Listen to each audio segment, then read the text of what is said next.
This short video is one of a series that will provide you with training support for the SurePulse VS Newborn Heart Rate Monitor. This is the third of 4 videos and covers completing the session and managing data.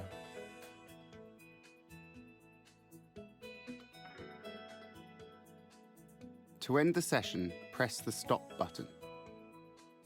Ensure that you return the module to the display unit dock.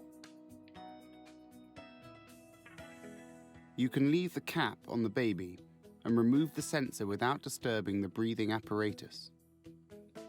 Lift the top of the cap near the sensor. Pull the baby's sensor free from the cap and along the brim away from the forehead.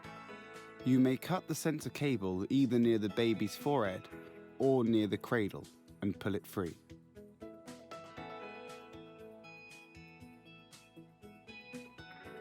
The sensor can be used on the baby for up to 4 hours.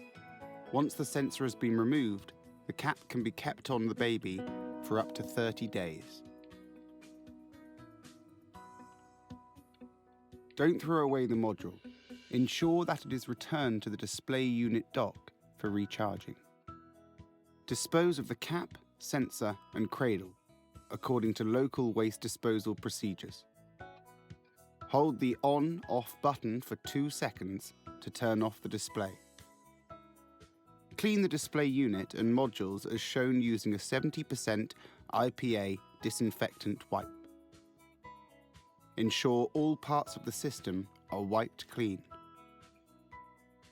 In line with local procedures, the device should be inspected more comprehensively as part of your routine maintenance program. The operating manual contains checklists to support this good practice.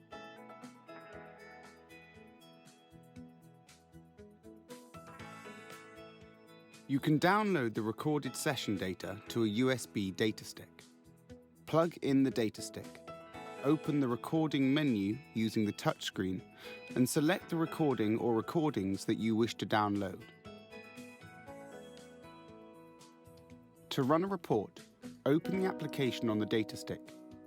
Drag the SPD file over the window and click on the Generate button. You can then open the PDF report. You will have been supplied with formatted data sticks, but if you need more, contact SurePulse or your local distributor. Thank you for watching this video. The next video in this series of 4 will provide you with top tips and troubleshooting.